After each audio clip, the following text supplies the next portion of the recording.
Welcome to another edition of the Fearlessly Curious podcast with me, your host, Melissa Indot. And this week, I'm going to be sharing with you why and how the combination of music with human design is incredibly powerful for navigating anxiety and fear, particularly for those of you listening who identify as introverts, and also for those of you listening who identify as a creative, whether that means you're a painter, you're a content creator, you're an artist of any shape or form, you make music, basically anybody who has something on offer that they are creating. So in the last couple of episodes throughout this series, I have been introducing you to the concept of human design. So rather than me repeat what human design is about, I am going to direct you to listen to previous episodes, and you'll find that in the written information for this topic, which episode numbers to listen to. Now, why is music so powerful for navigating anxiety and fear with human design? Starts with this. In human design, fear essentially lives in a center called the spleen center. So you either have a defined spleen center, which means that you have reliable access to energy that taps into intuitive connection with the survival instinct. The spleen center is the most primal, it's the oldest part of our awareness. So it taps into what is needed to survive. So you could say it's tapped into fear itself. It's a powerful awareness to have. So when you have a defined spleen center, it means that you have a reliable connection to what is required to survive. You have a reliable connection to fear that's going to keep you safe. But what if you have an undefined spleen center? That simply means that you do not have a reliable source of energy to fire up that awareness. So it makes you vulnerable to other people's fears. So you're going to feel fear, and it's not even going to be yours. So from the perspective of human design, first of all, knowing whether you have a defined spleen and an undefined spleen sets the tone of where your base level is at. Either you have a deep connection with fear response that allows you, gives you a sensory response to connecting with what is safe, what is safety, or you know that you have a vulnerability to being influenced by other people's fears. Once you've established that, we can then lean into the difference between anxiety and fear. So fear lives in the body, right? We have a physical response. We feel it. For some people, it's a racing heartbeat. For others, it's a cold sweat. We might notice that you don't breathe as broad or as deep. You might breathe faster, shortness of breath. Maybe you feel it in your belly, like butterflies in your stomach. And of course, the different responses to fear on a physical level. We have the freeze response, where you're literally frozen, you can't move. You have the flight response, where you want to run, freeze, flight. We have the fawn response, which is a fairly new one, and that's when we negotiate our way out of a situation. And then, of course, we have the fight response, where, when we're in fear, we get ready to battle for our survival. So fear lives in the body, we can say, on a physical level. And you can tune into that. You could start observing when you feel fear. What does that look and feel like in your body? You might notice your pupils dilating. You might notice your sweat, as I mentioned earlier, faster heart rate, contraction in the stomach, maybe even contraction of your physicality. So start to notice how fear shows up in your body. It's a sign. It's telling you to pay attention. Anxiety, on the other hand, lives in the brain. It lives in your mind. It is when your thoughts are no longer in the present moment. You're already considering a worst case scenario. And that is either drawn from an experience of the past that lives in your mind, a thought, a process, a memory, or it's also potentially drawn from what you've heard from other people, books you've read, stories you've heard on the radio, narratives you've heard from other people relaying what their life experiences are, maybe from watching movies. And that takes us into a potential future that hasn't even happened yet. So you're no longer in the present. Either you're in the past, something that's happened in an experience previously, or in the future, where you're contemplating something that could happen that hasn't happened yet. So that's the mind drawing you away from the present moment. So once we can identify whether, first of all, we are feeling anxious, we use the word feeling, because the thought of not being present, those thoughts that are keeping you from being present, express itself in your body as fear. So once we establish that, we can get clear on what anxiety and what fear looks and feels like for you. And you can then track that to what are the activations or triggers? What is it that causes these responses in your body? Because we want to discern the difference between responding and reacting. When we respond, we are in our bodies, we are connected, and we can be decisive and consciously aware of what action we take next in response to our fear and anxiety. We are empowered to have a responsibility, the ability to respond. That comes from a place of awareness, taking note of what anxiety and fear looks and feels like, and what is it that activates or triggers them. Without awareness, without doing this experiment, without collecting data about ourselves, about you, we cannot create a safe space of awareness. And so what happens is we become reactive. We have anxiety, we have fear, and in that moment, in a panic, we just react. We grab for the very first thing. And that often comes from patterns of behavior that we have already created within ourselves. Again, because we've observed it, or because through our lack of awareness, we go through a process that's already been tried and tested. We are basically functioning on autopilot. So why is music particularly powerful in supporting us in navigating and creating these new experiences from a place of awareness? Is that music quietens the mind. Have you noticed, those of you out there, and if you haven't, I want you to experiment with this. When you are listening to music, how many of you focus on the music itself? How many of you notice how you just drop into your body? You just go into a state of relaxation. Whether you're listening to music or whether you hum a melody, and humming in and of itself is a beautiful technique and tool for your life toolbox of how to regulate your nervous system.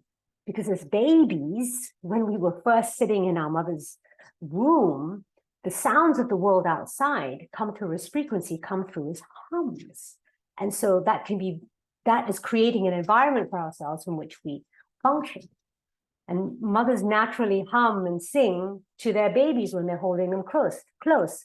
Sounds are frequency. And with intention, we can choose the right frequency and sounds to regulate our nervous system. Okay?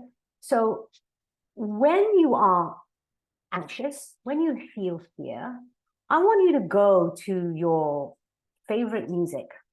And that could be anything. It doesn't matter what the genre is. It doesn't matter how it feels. It doesn't matter whether it's rock, pop. It doesn't matter if the lyrics are sad. It doesn't matter if it's a big dance tune, whether it's classical, whether it's world music, whether it's just frequency, like maybe sound bowls. It doesn't matter what it is. Just go to a piece of music, a collection of frequencies, we call it music, and switch it on and listen to it while you are navigating, feeling that anxiety and fear, and start to notice what the vibrations of that music is doing for you. Music can become the sacred space holder for your powerful emotion of fear. With your anxious thoughts, when you listen to music, it can help get you out of your head and back into your body. It can support you in regulating your breath, depending on the rhythm and the pace of the music. If you like, it can function as a distraction, an intentional distraction. It can function as a pattern interrupt. So you have a trigger, you identify what the trigger, what it is that activates your nervous system for fear and anxiety, and we can use music as what I call a key that unlocks your freedom, unlocks you from the shackles of your dysregulated nervous system that is activated by your fear. So when you feel fearful, it pulls you into a trap, it pulls you into a tight space, a room where you are completely dysregulated, right? You're triggered, you're activated. You pick a song, and the song is the key that opens the door to your heart space. It opens you up to all sorts of possibilities again within the present moment in time. Music helps you drop into your body, into the here and now, because my friends, all you have is the here and now. Past is gone, the future hasn't happened yet. And the minute that we can anchor ourselves in the present moment, we can connect with what is real and true in the now moment and respond accordingly. What is the appropriate action to take now? Not based on something that happened 3 months ago, and not based on a potential of a theory that might never happen. All these things live in our minds. When we move from our bodies, we are connected to life in the present moment. We employ, we connect with the infinite power and organizational skills of the universe and life itself to support us in responding to the moment in the most appropriate way. I'll summarize that a little bit for you. How and why music is a powerful tool to combine with human design in relation to anxiety and fear. And I use this with my clients when we learn to navigate fear. I literally support them in curating a very specific playlist that journeys them through their fear. So we're not avoiding it, we're not pushing it away, we're not projecting it, and we're certainly not suppressing it. What we're doing is we are creating a sacred, safe space to feel our fear so that the charge, the powerful charge, can dissipate. It's only a couple of minutes. But as long as that charge is there, as long as we're attached to that charge, we are reacting. The minute we can observe the charge of fear and we can allow it to dissipate, we can gain clarity on what the most appropriate response is. My invitation is for you to try it. And if you really, really want to go deeper with this, I am launching a new mini community within my community called Being Fearless. And I'm going to literally walk you through this process. It starts first with an ebook, which is free for you. An ebook with prompts that you can go through yourself, and a community that comes with it, where you can share what your findings are. And I'm there to support you, and there's a community manager and no strings attached. Along the way, if you want to go deeper, there's always an opportunity to go deeper, to get the playbook with an entire playlist, to attend a masterclass. And if you really wanted to really expand your awareness on how to navigate fear, then there's always the coaching. Before anything at all, I want you to have this ebook. I want you to know that it is possible for you at a base level to be with your anxiety, to be with your fear, especially in this day and age, with the multitude of information that's coming to us, and it can be so overwhelming. We can get so confused. We can feel, I mentioned it as introverts earlier, that we have something to say, but we don't know how to say it, or we're afraid to be seen, we're afraid to be judged, we have a fear of failure, we have a fear of judgment, and at the end of the day, all those fears that we have for the world are fears that live within ourselves that we're projecting out. The biggest block for our life is fear of the unknown. And the more we try to get rid of this fear, the bigger it gets. So how do we learn to navigate that? We learn to befriend our fears. And befriending our fears is about creating a safe space within our body to feel the fear, so that you can feel the fear and do it anyway, so that you can harvest the wisdom that the fear has within it. We can unlock it. But we can't unlock it if we keep running away from it. If we are afraid of fear itself, then how are we ever going to access the wisdom that's locked within it? So music and human design, a powerful combination. I've had a client who has had debilitating anxiety for the majority of her life and was medicated for it. And after a series of sessions together, she hasn't got rid of her fear, hasn't got rid of her anxiety. We're not here to get rid of stuff. We're here to learn how to be with ourselves, how to navigate these uncomfortable episodes, as we call them. And so now, when she has a flare-up, she has the tools. She reaches into her toolbox, into her set of strategies that are designed specifically for her during these moments. She's learned to befriend her fear. She's learned to bring awareness to her anxiety so that she can live holistically, so that she's not living in survival mode, but she's noticing that her connection and her sensitivity to fear is something that is powerful and can be leveraged to her advantage. Like I said, don't fear fear itself.